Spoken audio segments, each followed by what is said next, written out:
Right, so we are here at a conference that explores the physics of events and the physics of observers. So let's think about events first. Like, why is defining an event a problem? Why do people need to think about it so deeply? Yeah, I think we can ultimately blame quantum mechanics. So before quantum mechanics came along, we had classical mechanics, and there it was pretty clear what an event was. Whether you were Isaac Newton or Albert Einstein, you had space and you had time. And to a physicist, an event doesn't need to be something interesting. It's just simply any location in space and time. You have a point in space at a moment in time, that's what we call an event. Now, in quantum mechanics, it becomes a little bit fuzzier, especially if you imagine quantum gravity. If you imagine that your notion of space and time is not absolutely classical and pinned down, but part of some wave function, then we need to be thinking a little bit harder about whether or not there is an event or how to locate it somehow. So the problem is that the notion of space and time are not clear as kind of external existing structures. That's right. It's not they a fixed themselves background. are kind of fuzzy. So in quantum mechanics, what is... So you talk about a wave function, so could you say a little bit about Sure, that? yeah. So quantum mechanics is this enormous conceptual shift that happened in the early 20th century. We're still struggling to deal with it. We contrast it with classical mechanics. So in classical mechanics, you have a particle. It has a position, you know where it is. It has a velocity, you know how it's moving. And in quantum mechanics, what we say is that there's no definite position that the particle has. I would go so far as to say there's no such thing as the position of the particle or the velocity of the particle. Instead, there is a wave function. That's what exists. And what we mean by that is sort of for every possible position the particle could be in, we attach a number, and that number squared is the probability that we would see the particle there were we to look. And if we're not looking, we're not sure. And if we're not looking, it's not that we're not sure, it's that it doesn't exist. There is no such thing. And if you want to expand this to not just particles, but the universe itself, then you have to say, well, the existence of space itself has a wave function, and space can be in different kinds of configurations when we look at it. Mm-hmm. So that's why it becomes then very, very difficult to say what an event is, because you don't have a space in there, and you don't really have time.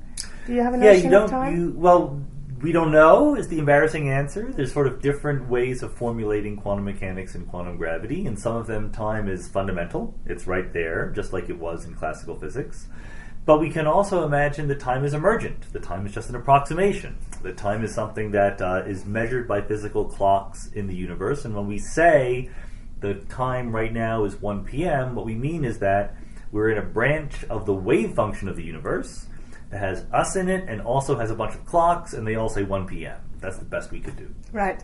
So given all this difficulty, so much so that people have to organize a whole conference in order to figure out what an event is, can you explain some of the main approaches or ideas that people have had in order to pin down the notion of an event? Well, there's a couple things going on. There's both the intrinsic quantum mechanical uncertainty in defining where you are in space-time. So there, I would say that events just aren't fundamental. That events are something that only make sense when you have some classical approximation. When, even though quantum mechanics is true, you have a very good, accurate, close to being perfect representation of the universe that looks pretty classical. And then, your event is just where you are in that classical approximation. But there's also the fact that because quantum wave function describes a superposition, many different possible outcomes at once, you can have very counterintuitive situations where the wave function itself is not changing, but you could think of that unchanging wave function as a superposition of many changing things. And then you want to ask yourself, well, is something changing or not?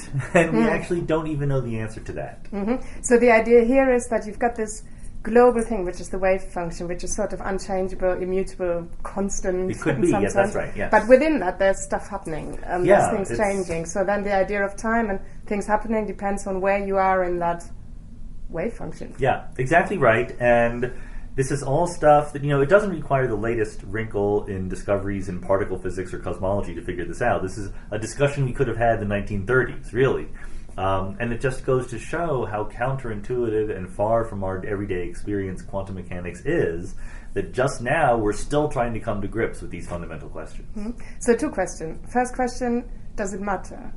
We all live our life perfectly happily without worrying about it. People do experiments at the LHC and discover new particles without, I presume, worrying too much Right. about it. They don't, yes. So does it matter? Like, why do we need to know? Well, I think so. Personally, I think it matters, obviously. That's why I'm here. That's why I do it for a living.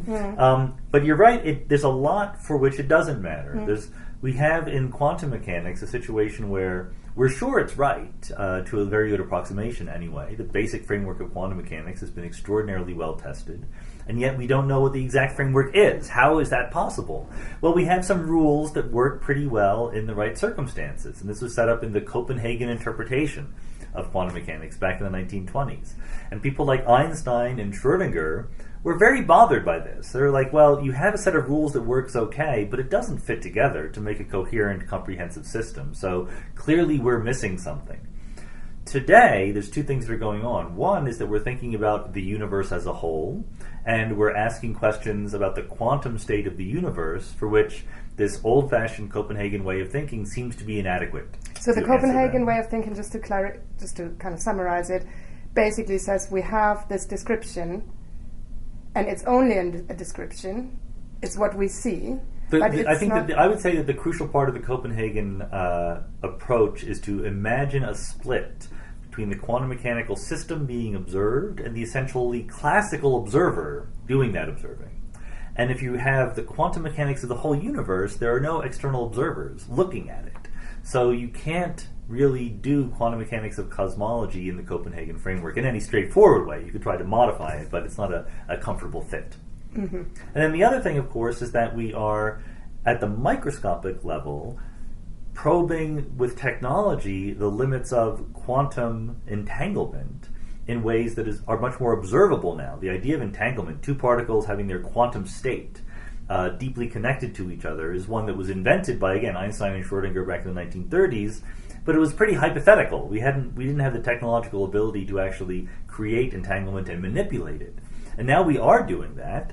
So once again, this sort of Copenhagen point of view that we have a separate classical and quantum realm becomes harder to make sense of. We really need everything to be quantum to make progress. Mm-hmm. And that was my second question, really, is like, why, given that the picture still is very problematic and things don't fit together so well, why do people not abandon quantum mechanics? But the reason is because those predictions have been verified and it fits works. the data. Yeah, that's exactly right. I mean, Einstein, for example, for many years said, quantum mechanics is fine, it works, but it can't be complete. It can't be the full answer. It just did better and better as time went on in fitting the data. For example, John Bell in the 1960s and 70s came up with very dramatic predictions that here's what quantum mechanics would say, here's what almost any other theory would say, and the experiments have been done and quantum mechanics comes out on top. So we don't seem to have a choice about accepting quantum mechanics. We can try to improve it. We can certainly try to understand it better. Personally, I think that it's not a matter of improving it. I just think it's a matter of adjusting our intuition to the fact that the world is fundamentally quantum. And do you think that we will ever get to a point where our intuition has been adjusted? I do think we will. I think that it takes time, and I think that we have a lot of what James Hartle has called excess baggage, right? We come into our attempts to understand quantum mechanics developing a classical view of the world. And it's not just that the classical notions of space and time and velocity and so forth get modified when you do quantum mechanics. They might not exist at all. And that's a very difficult thing to sort of overcome and start from scratch. And so the development of quantum mechanical intuition is difficult, but I think it can happen. Mm-hmm. Which is why then, as I asked before, why does it matter? Well, it matters for those reasons then. It matters both for down-to-earth reasons of our experimental manipulation of quantum systems, but even at a more deep level of how we understand the world we live in. Okay. Thank you very much. Sure, my pleasure.